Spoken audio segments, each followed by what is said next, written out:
What is up, guys? Welcome back to the channel. So today we're going to talk about a topic that I get asked for over and over and over and over again. I cannot believe how many times people ask this question.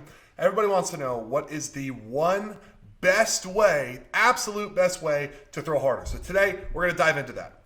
Now, this question is actually a little bit more complicated than the person usually expects who's asking it. So I usually kind of skate around it. Well, I don't really skate around it. I give them an answer, but don't really break the whole thing down. So today we're going to break the whole thing down. Every single facet you got to do, things you got to pay attention to, things you got to get better at, build at, learn to throw harder. The best way, most efficient way, absolute best way to throw harder. Now, with that being said, I know the people asking this question expect a very short answer, and they want to answer very quickly. They're going to look at the length of this video, they're going to see it's really long, and they're going to X out of it. So if you're that person who asked this question and wants to know, watch the video. Here it is. I made it for you. This whole thing. Do not look at the time and then say, oh, well, I don't want it that bad. If you want to know the answer, let's talk about it. Watch the whole freaking thing. With all that intro out of the way, let's go ahead and jump right into it. So, two main things that you're looking at, two main big areas that you want to optimize and really dig into to throw harder in the best possible way. So the first one of those is going to be mechanics, and the second one of those is going to be actually physical training and how you prepare your body. So we'll go into the specifics of each of those and all the different parts in the process with each one. So under the hat of mechanics, let me go ahead and read off my notes here, make sure I get absolutely everything. These are all the pieces under mechanics. We'll go through each one exactly what they mean, but this is what we're looking at. 1, learn how the throw works. 2, get your mechanics assessed by someone who knows what they're looking at. 3, rank what you're bad at and determine how important each deficiency is. 4, set out to attack the most important deficiency first. 5, have some sort of feedback to determine whether you're making progress or not. And then 6, just understanding that this process is going to last a whole long time for your entire career. So first step, learn how the throw works. In my opinion, it's not really possible to actually make informed decisions about your mechanics and make good decisions and make correct decisions if you don't know how the whole system works. So it's super common. You may hear from a coach that, oh, this piece of mechanics is good or that piece is good or do this or do that. And then you do that and then end up messing something else up because you don't understand how that piece works in the context of other pieces. So we've got a great course at Driveline. Actually, personally, just finished this with the help of a lot of other guys. And it's called Pitching Mechanics Explained, and it goes over exactly how pitching mechanics work, and then you get to sit down with a trainer to explain it for how yours work and how you can better them. But the whole point is that you learn how pitching mechanics work first, so you can make correct and informed decisions about what really matters. The absolute worst thing you could do is spend a whole bunch of time trying to get better on something you think is going to make you better, but in reality, it actually makes you worse. So you spend a bunch of time actually getting worse and work really hard to get worse, and nobody wants that. So super important, step 1, understand exactly how the system of the throw works. And obviously, this process is going to take a little bit of time, right? So maybe somebody teaches you how the throw works. You're not quite 100% sure about all the different facets, and it takes a whole bunch of time. But point stands, first thing to do, spend the time, spend the effort, spend the money to get with somebody who knows exactly how the throw works and have them walk you through each step. How does the throw work? Where does the energy start? Where does it go? Where's the big bang for your buck moments in the throw, and how do they work? How do you optimize them? Things like that. So step 1. Learn how the throw works. Now, step 2 is going to be get your mechanics assessed by somebody who knows what they're looking at, so you know what you're good at and what you're bad at. Now, again, going back to the first thing, if you don't know what's good and bad, there's no way to rank it, and there's really nowhere to go. You're just kind of looking around in the dark and don't really know where to go. So use this person. Have them, once you understand how does the throw work, then this person analyzes, oh, okay, you're deficient in this area, this area, this area, and this area is good and this one's bad. Now, there's 2 types of pieces of data that someone could use here. They could use objective data, which is basically actual numbers. So if you had some sort of biomechanics report done, where either markered system, unmarkered system, whatever, some sort of data that's objective data. It's not somebody's opinion, it's just numbers from a system. That's really helpful. Now, obviously, you need somebody to interpret that, which is subjective data, which is their opinion about what's actually happening. So goal is take that objective data, what's actually happening, accurate objective data, what is happening, and get someone's opinion who knows exactly what they're talking about to analyze and to find what you're good at and what you're bad at, so you can make a list of what you're good at and what you're bad at. Just put it on a list. Don't need to put it into order right now. But whole point here, understand your efficiencies and your deficiencies. What are you good at? What are you bad at? As a side bullet point under step 2 here, getting your mechanics evaluated, you really want to make sure that you have a good grasp of what your own physical limitations are. And we'll talk about this later in the video. But for example, with me, I have really bad hip internal rotation. So someone would look at my mechanics and immediately go, oh, well, you don't get deep enough during the downward move. Your linear momentum is pretty limited. You rely a lot on ankle range of motion and not a lot on hip range of motion. And that isn't a bad thing. It is inefficient for somebody with normal hips. But with my hips, I'm limited in that way, so I have to compensate in other ways. So really make sure, which we'll talk about this later in the video, but this would be the step where you make sure that the person who you're talking to about analyzing your mechanics understands your personal limitations. What can you actually do? How can you actually move? Because you have a model for how the throw works, right? And then you have analyzed what you are good at and what you're bad at, but you want to make sure that analysis is within the context of what you can actually do. So it doesn't help you at all, and you could spend a lot of time and a lot of effort to get worse or get hurt if you don't understand your limitations and try and force yourself to do something you can't actually do. So quick side note on that, just make sure you understand your physical limitations and input that here on this step. Now, next step, you got that list of what you're good at and what you're bad at in context with what you can actually do, like just taking into context your physical limitations. Next thing you're gonna wanna do is rank them from most important to least important in terms of velocity. If that's what you're trying to do is throw harder, which of these mechanical deficiencies is taking away the most from your throwing velocity, and rank them all the way down. So this is important because let's say you have a mechanical deficiency that is taking away like 0.5 mile an hour, and then you've got a mechanical deficiency that's taking away 7 miles an hour. Well, I mean, obviously you're gonna wanna work on the one taking away 7 miles an hour. Why spend all the time to get 0.5 mile an hour when you have 7 miles an hour staring you in the face, right? So that's the purpose of this. Rank them from most detrimental to least detrimental on this sheet so you know what to attack. Now, obviously, if you aren't super educated on the subject, you're going to have to lean really heavily into the person that's analyzing your mechanics to do this. But that's the importance of picking somebody who knows what they're talking about, and the importance of paying somebody who knows what they're talking about, which, again, we're going to talk about this so much. Pay somebody who knows what they're talking about, so save yourself a bunch of time with that. Now, whole point here, rank them most detrimental to least detrimental to your velocity.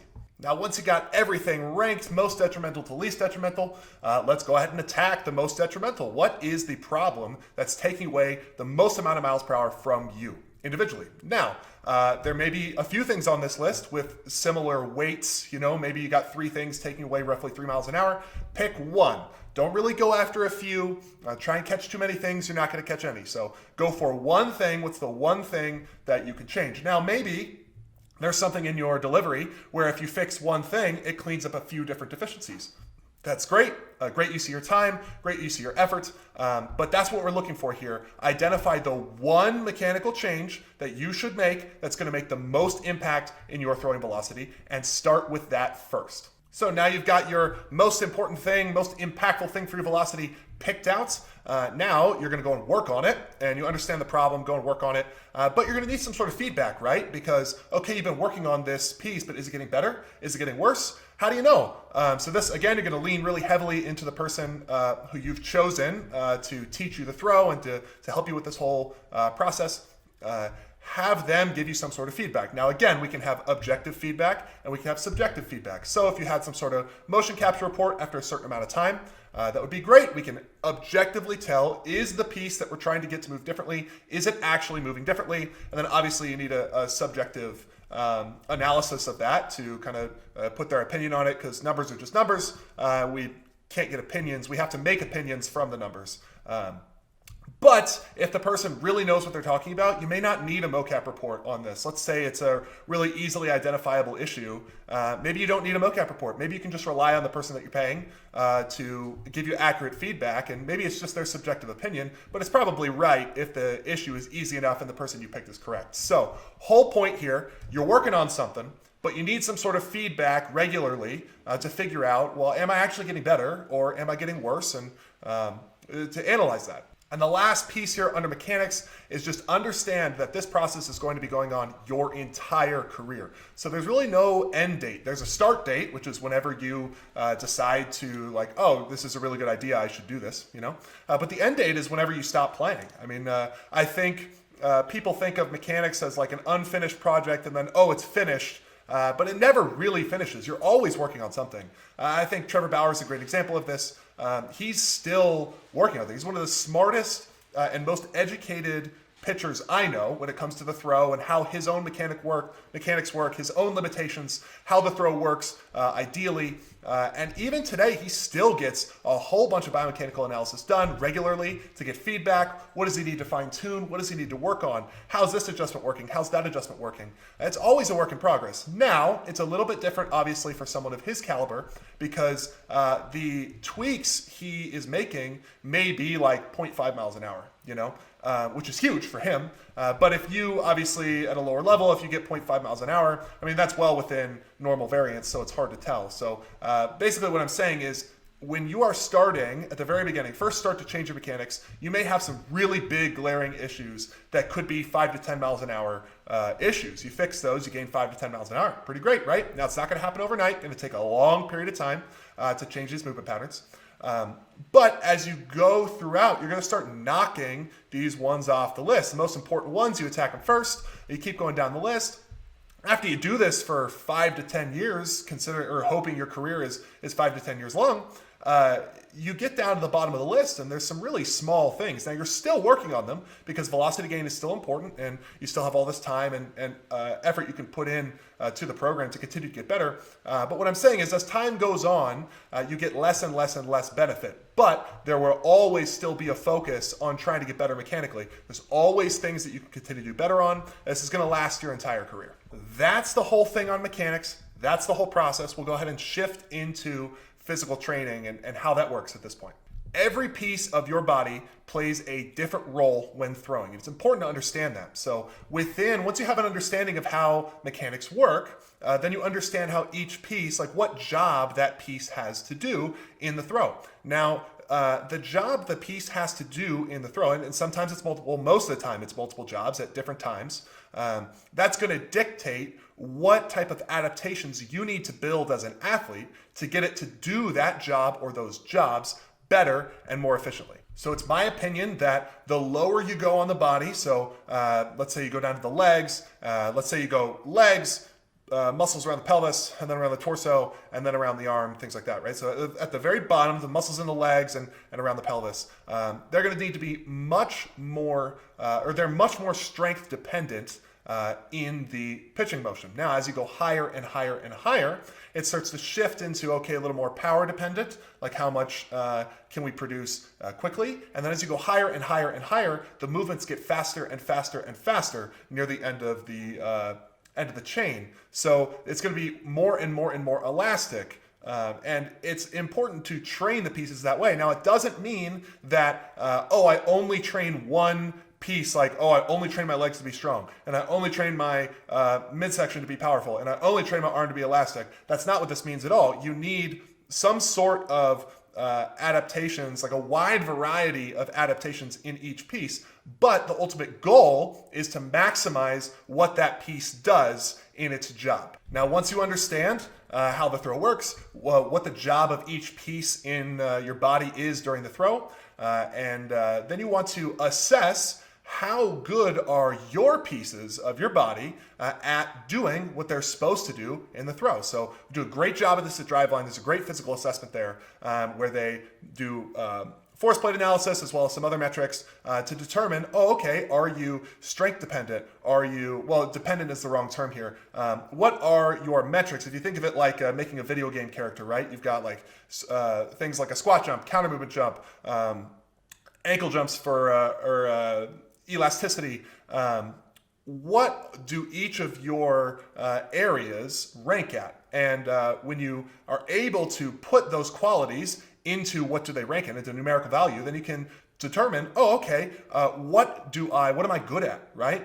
What does this piece do in the throw? What do I need to get better at? And that's how you design this training program, is based on what you are good at and what the piece has to do. Well, what you're good at and what you're bad at and what the piece has to do actually in the throw. Now, during this assessment process, to find where all your different levels are in each different category, you want to make sure you get a really good idea from whoever's doing your physical assessment. You want to make sure you get a really good idea of what your physical limitations are. So this is when we're going to talk about physical limitations. So again, for me, I have really bad hip internal rotation. Now, if my joint structure was different, potentially I could fix that, but it isn't. My hip internal rotation is bad strictly because that's how the joints were made, and I can't get any more. It's bone on bone. Nothing I do will get me more hip internal rotation. So if you have an issue like that, you want to know, is it something I can fix? Is it something I have to deal with? And this all this data goes into determining what your program is going to be and where the areas you have to stand to improve the most. Now, once you've got a good idea of what each body part has to do in the throw, and then you've got a good idea of what your body parts can do, and then you have a good idea of what your physical limitations are, that's when you work with whoever is doing all this analysis for you. That's when you work with them to create a program that actually attacks each of those deficiencies. So again, you'll come up with a list of, well, this is what you're good at, this is what you're bad at, and you'll rank them. Well, you're losing the most here, second most here, third most here, things like that. You'll create a program that takes all these things into account, and you actually build the adaptations through your training program that will make you better at each of those things. And just like with your mechanics, as time goes on, you'll want to know, well, am I getting better? Am I getting worse? Is the training we're doing actually helping?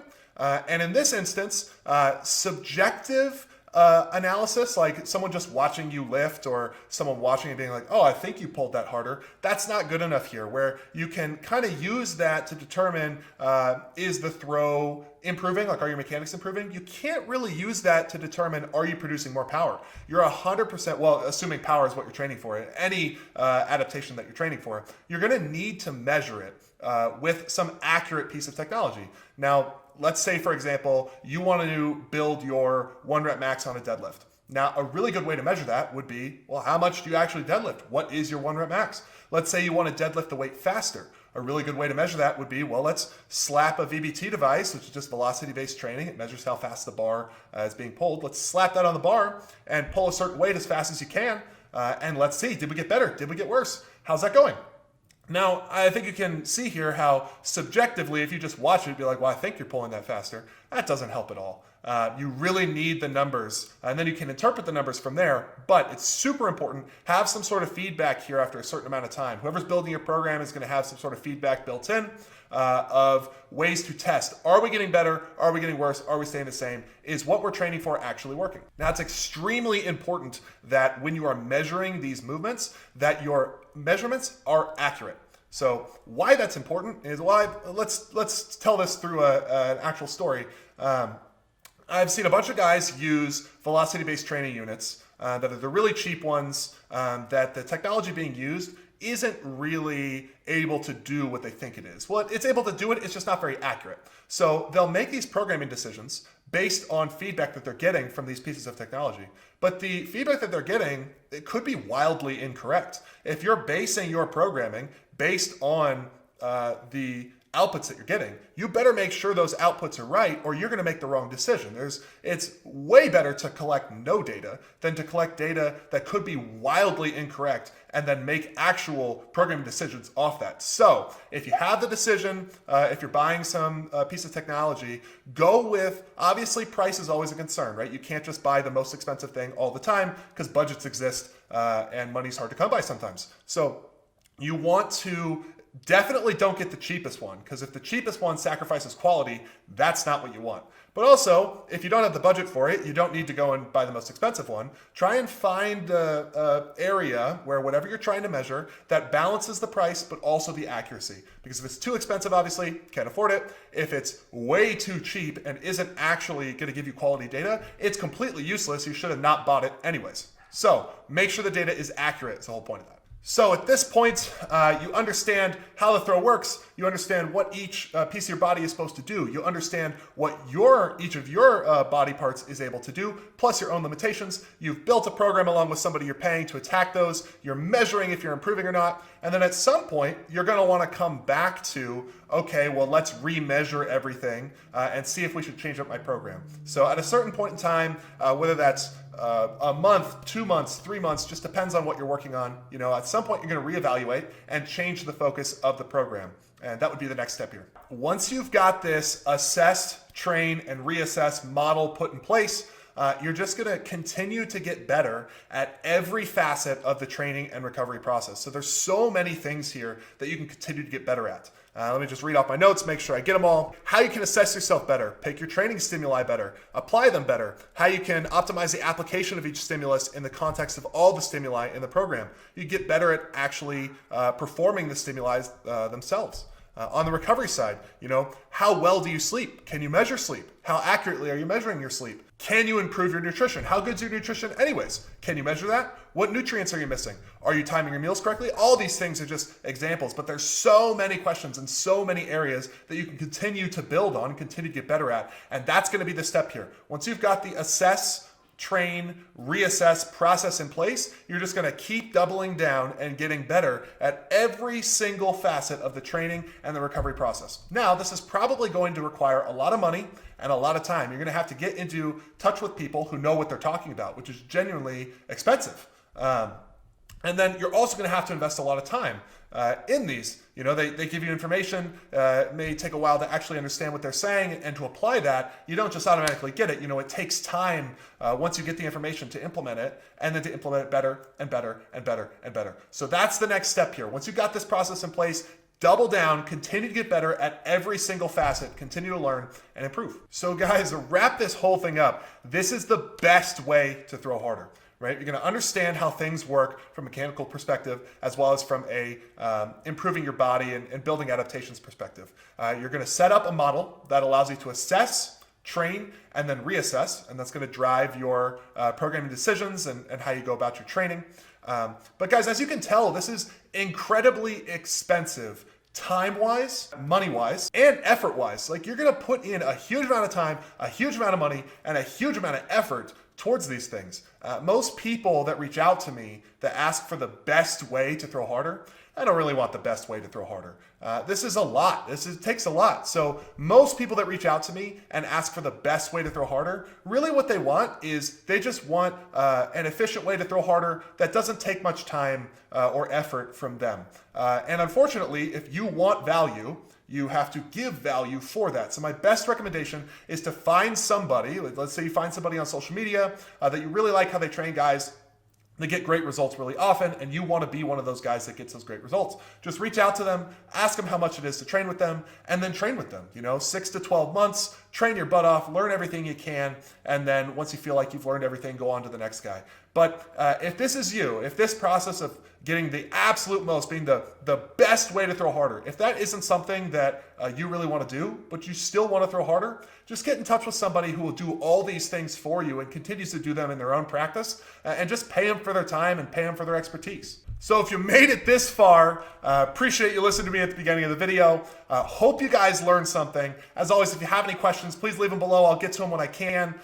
Subscribe below if you love content like this, because I'll keep coming out with more of it. I appreciate you guys stopping by.